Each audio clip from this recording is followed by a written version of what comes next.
Alors, nous avons pour habitude de comparer les véhicules électriques en prenant pour référence la Tesla parce que la Tesla, ils ont été parmi les premiers justement à introduire les véhicules électriques dans ce monde. Donc, c'est eux aujourd'hui qui ont pu vulgariser la technologie des véhicules électriques. Mais aujourd'hui, nous allons vous prouver que les Chinois font mieux en termes de véhicules électriques et il y a plusieurs marques qui sont en train de prendre le lead aujourd'hui en matière de véhicules électriques. Donc, aujourd'hui, on va vous présenter la Hayam LS6 et la Hyper HT. La Hyper HT, c'est un SUV électrique et la Hayam L6, c'est un SUV électrique également. Ce sont des marques chinoises et nous allons les comparer contre la Tesla pour voir quel est le meilleur véhicule parmi ces trois véhicules. Ce qu'il faut savoir de la Hayam L6, il faut savoir que c'est un nouveau constructeur, mais ce qui est très important, c'est qu'il a fait appel au meilleur, à la crème de la crème en matière d'équipementier automobile. Ce qui fait que nous avons beaucoup confiance en cette marque. On sait très bien que la Tesla, c'est beaucoup plus la marque et la popularité. Mais aujourd'hui, on va vous prouver que les technologies chinoises aussi sont très avancées. Alors, on va commencer par l'arrière parce qu'il faut voir que ce véhicule, c'est un vrai véhicule de luxe. En plus d'être beaucoup plus accessible qu'une Tesla, il faut savoir que nous avons affaire à un vrai véhicule de luxe. Regardez son toit panoramique qui vous permet de profiter de la lumière du soleil. Et vous voyez que vous avez même la possibilité de pouvoir faire sortir une petite tablette. Pourquoi pas déposer un ordinateur, prendre un petit déjeuner ou un déjeuner. Et ça nous fait beaucoup penser aux classes S de Mercedes ou même une Maybach. En comparaison à la Tesla, l'espace est à peu près le même. Mais ici, vous voyez, vous n'avez pas de tablette pour votre petit déjeuner. Vous n'avez pas de tablette pour pouvoir travailler sur votre ordinateur. Vous avez juste la sortie de la climatisation que nous avons vu chez la Hyper HT. On a toujours le toit panoramique. Bon, voilà, mais la Tesla a une approche assez simpliste. C'est un véhicule assez simple. Bon, c'est vrai que c'est une marque populaire, mais on ne peut pas battre les Chinois pour le moment. Alors, on va comparer un peu avec la LS6. Alors, ce qui va nous impressionner ici avec cette voiture, regardez. Déjà, vous n'avez pas besoin d'appuyer sur quoi que ce soit pour ouvrir la portière de ce véhicule. Il suffit juste de toucher et vous voyez que vous arrivez déjà à ouvrir. Voilà. Donc, par contre, l'arrière de la LS6 peut être comparé justement à la Tesla. On retrouve toujours le même toit panoramique, mais c'est qu'on trouve que ce siège est beaucoup plus confortable justement que le siège de la Tesla. Je ne sais pas si c'est parce que les fauteuils sont un peu plus rembourrés, mais on trouve que c'est beaucoup plus confortable que l'arrière de la Tesla par contre. On bénéficie d'un grand espace de stockage à l'arrière pour la Hayam LS6. Là, avec la Tesla, l'espace est assez similaire à la Hayam L6 et on va jeter un coup d'œil sur la Hyper HT. Pour ce qui concerne la Hyper HT, on a un coffre un peu plus étroit. Voilà, mais je pense que ça a été compensé avec le luxe que nous avons à l'intérieur du véhicule. Et comme pour tous les véhicules électriques, on n'a pas besoin de quelque chose d'autre qu'un bouton pour pouvoir fermer le coffre. Donc alors, comme vous remarquez, on a à peu près le même niveau de technologie en termes de fermeture du coffre.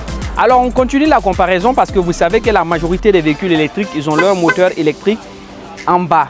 Donc aujourd'hui, vous voyez qu'avec la Hyper HT, on a un espace de stockage ici. Vous pouvez utiliser ça pour stocker vos matériels normalement ou bien utiliser par exemple cet espace de stockage pour une boîte à outils. Il faut savoir qu'avec la Hyper HT, on a un grand stockage. Avec la Tesla, on peut voir que c'est un peu plus grand. Et avec la LS6, par contre, on voit que le stockage est un peu plus petit. Là, c'est le stockage de la Hyper HT que vous voyez. Là, nous avons le stockage de la Tesla. Et là, le stockage de la LS6. Alors, on va jeter un petit aperçu sur l'intérieur de la Tesla. Et comme on vous l'avait dit, c'est une architecture assez simpliste au niveau de la Tesla. Donc, vous avez seulement deux boutons ici. Donc, pour pouvoir régler le son et puis quelques réglages, vous voyez un peu, on a un seul écran central qui commande tout le dispositif justement au niveau de la Tesla. Donc, vous voyez, on a vraiment une architecture assez simpliste au niveau de la Tesla. Voilà, on aurait espéré ici des pads pour pouvoir recharger le téléphone, mais on ne l'a pas sur la modèle Y de la Tesla malheureusement. Mais on va faire la comparaison sur les modèles chinois pour voir ce que ça donne. La L6, vous avez déjà vu le volant en yoke. Il faut savoir que chez les modèles Tesla, par exemple, il faudra payer un supplément, je ne sais de combien de dollars pour pouvoir avoir ce volant comme ça. Il est assez atypique, mais c'est un nouveau modèle qui est très pratique et moins fatigant Voilà. Et vous avez ce grand affichage digital, une partie pour les informations du conducteur et ça peut même servir de rétroviseur en cas de pluie. Voilà. Et je peux vous dire qu'il y a un système qui permet justement, en commandant l'intelligence artificielle, de permettre justement à ces écrans de se ranger à votre guise. Et vous voyez qu'on a même une animation intérieure. Alors, on va vous faire un peu une petite démo sur les écrans pour que vous puissiez voir. Vous voyez, par simple commande vocale, on a la possibilité de pouvoir ranger les écrans. On a la recharge inductive ici. Malheureusement, sur la Tesla, on ne l'a pas, mais ici, on l'a. Donc, vous voulez recharger votre téléphone, vous pouvez même utiliser ce pad pour pouvoir le recharger. On vous l'avait dit, les Chinois font un peu mieux. On a déjà le pad ici pour pouvoir recharger les téléphones. Je vous l'avais bien dit, ça manquait sur la Tesla. Mais ici, on peut recharger le téléphone. Et là, on peut même décrocher le téléphone grâce à ce bouton. Ce n'est pas seulement pour pouvoir diminuer le son ou quoi que ce soit. On a un afficheur digital ici pour les informations du conducteur. La navigation et le divertissement bénéficient d'un écran central. Et là, vous avez encore un petit afficheur digital ici pour le conducteur. Regardez un peu le niveau de finition. Et quand même, honnêtement, pour une marque chinoise qui affiche des prix assez abordables qu'une Tesla, ça me surprend vraiment le niveau de finition. Parce qu'on a une finition boisée ici et avec des extensions en aluminium. On va faire maintenant le test drive de la Tesla. Et on va comparer au fur et à mesure avec les véhicules, avec les autres véhicules voilà. Là, on va prendre un test drive sur la Tesla pour voir un peu comment elle se comporte par rapport aux autres. Déjà, on a l'afficheur 3D, l'afficheur 3D comme sur les véhicules. Mais à la différence avec la Tesla, c'est que c'est un peu confus parce que le problème, c'est qu'on se retrouve sur un seul écran unique qui doit tout faire. Ça doit gérer la navigation, le divertissement. Voilà, la navigation, vous l'avez à droite. On a l'afficheur 3D ici. Et comme on vous l'a dit, peut-être que si c'était une marque chinoise, je ne suis pas en train de dénigrer la marque Tesla parce que c'est une marque que j'adore personnellement parce que j'aime beaucoup les modèles de Tesla. Mais je pense qu'ils ont quand même eu une architecture assez minimaliste par rapport à tout ce qu'ils font. Là, lorsqu'on fait la comparaison sur des modèles d'entrée de gamme des véhicules chinois. Vous voyez un peu avec la Tesla, lorsqu'on est en train de faire la marche arrière, on remarque effectivement qu'il y a la caméra, tout s'affiche ici. Voilà, on voit le modèle 3D. De toute façon, je ne ferai plus de commentaires parce que vous allez penser que je suis juste en train de dénigrer la marque. Mais regardez très bien, moi je parle par rapport au niveau de qualité et le prix. Voilà. Lorsqu'on fait la comparaison avec les modèles chinois, je pense que les modèles chinois sont un peu plus en avance. Là, on voit qu'on n'a même pas d'ambiance lumineuse et intérieure. Mais bon, on va aller garer la Tesla et puis on va essayer de faire un peu une petite comparaison. Bon, aujourd'hui, on n'ira pas sur les longues distances, mais on va faire déjà une comparaison de base. Donc, on va garer celle-ci et on va essayer de partir avec la L6 pour voir quel est son rendu. Alors, on commence le test drive de la IAM LS6. Voilà, et regardez un peu. Voilà. Regardez déjà l'afficheur, regardez l'affichage, regardez la différence parce que je ne vais pas faire de fausse promotion ou quoi que ce soit. Il ne faudrait pas qu'on pense que bon voilà, on est en train de vouloir avantager un constructeur ou un autre. Regardez déjà le niveau de finition, regardez l'affichage. Là, on a le divertissement pour le passager. Là, on a toute la navigation, les informations du conducteur, tout sur ce grand écran-là.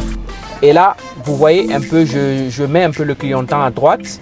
Et là, parce qu'il y a quelqu'un qui veut passer, vous voyez, on me montre un peu les informations. Et là, je remets le clignotant à droite. Vous voyez un peu comment c'est. Je n'ai même pas besoin de regarder en fait le rétroviseur. Le rétroviseur, c'est juste pour la forme parce que je pense que parfois les régulations nécessitent qu'on mette le rétroviseur. Et regardez ici, ça c'est une autre tablette qui permet de pouvoir gérer la climatisation et certaines autres options du véhicule. Donc, vous n'avez même pas besoin même de déranger les autres, le map ou quoi que ce soit pour pouvoir faire ce type de réglage. Et là, on a le volant en yoke comme je vous le disais tantôt. Et vous avez vu un peu le véhicule. Le véhicule est doté également d'une caméra de bord embarquée qui peut permettre de pouvoir faire des enregistrements quand vous voulez. Voilà. Il faut savoir que le véhicule est également truffé de caméras qui permettent de pouvoir le surveiller à distance. Donc, si vous n'êtes pas à côté du véhicule, que vous avez besoin de savoir ce qui se passe autour de votre véhicule, c'est possible avec cette IAM LS6. Et c'est un SUV qui n'a rien à envier à une autre marque.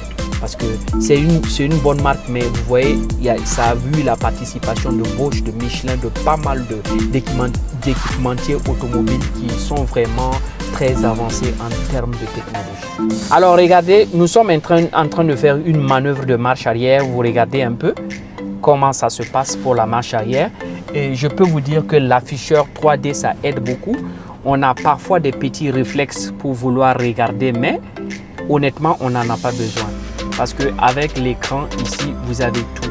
Et vous avez les capteurs qui permettent de pouvoir mesurer la distance et de pouvoir savoir qu'est-ce qui se passe autour du véhicule. Donc, il y a peu de chances que vous allez cogner ou toucher quelque chose, un obstacle quelconque sans le savoir.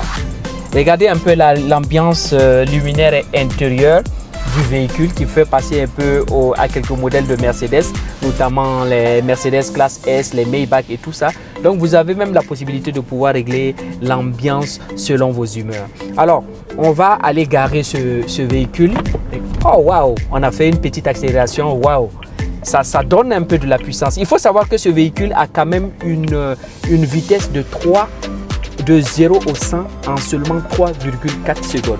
Voilà. Et en termes de performance, il faut savoir que ce véhicule peut s'apparenter à un véhicule de sport. Alors, on va la garer et on va essayer maintenant. La Hyper HT. Okay. Alors, ce qui est intéressant, je vais vous montrer une dernière chose justement avec la IAM LS6. C'est une application mobile qui permet de parquer le véhicule juste à partir de l'application du véhicule. Regardez, ça active la fonction d'auto-parking. Je vous rappelle qu'il n'y a personne à l'intérieur de la voiture. Il n'y a personne à l'intérieur de la voiture. Je suis carrément sorti du véhicule et vous pouvez bien constater, ce n'est pas la peine de penser qu'il y a quelqu'un qui est caché là-bas. Et vous verrez quel type de manœuvre le véhicule va effectuer tout seul pour pouvoir se garer.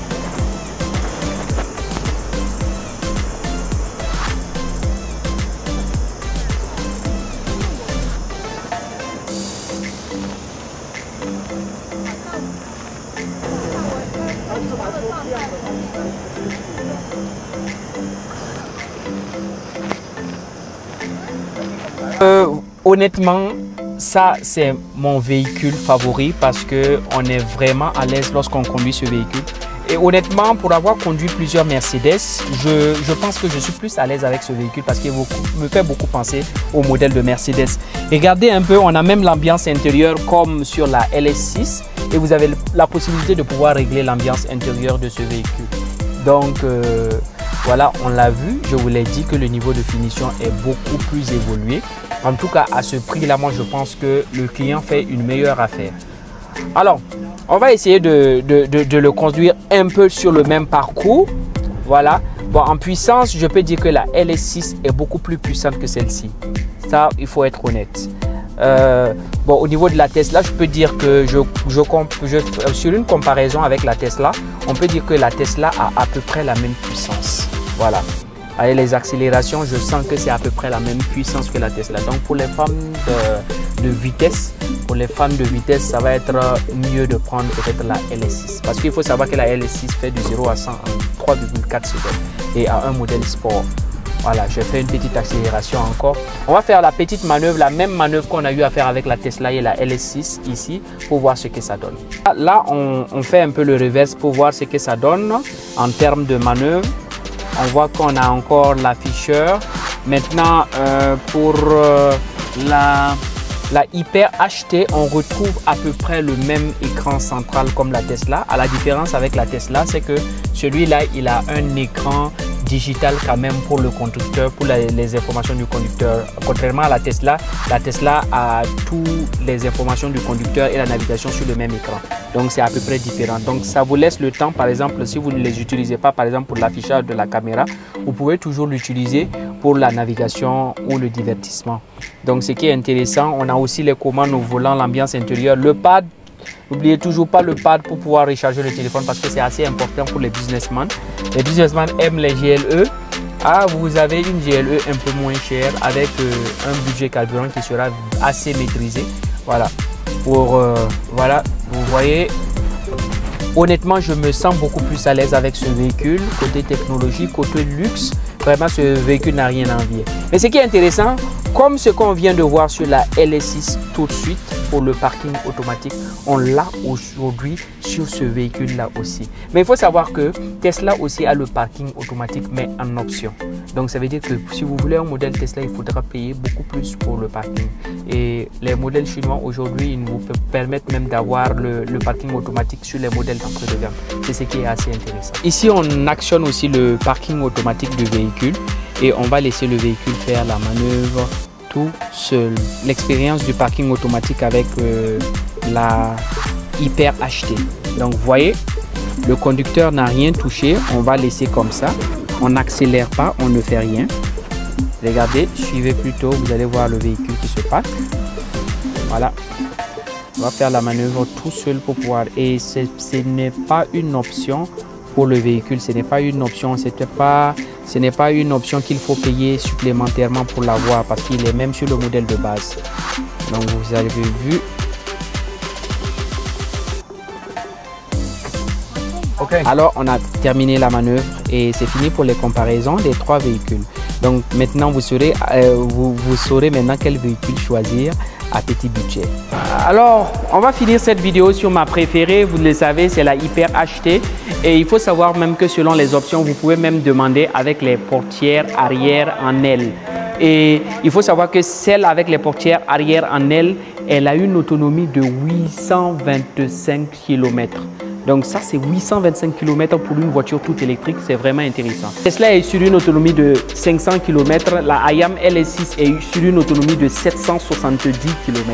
Donc vous voyez comment c'est intéressant d'avoir un véhicule avec une grande autonomie.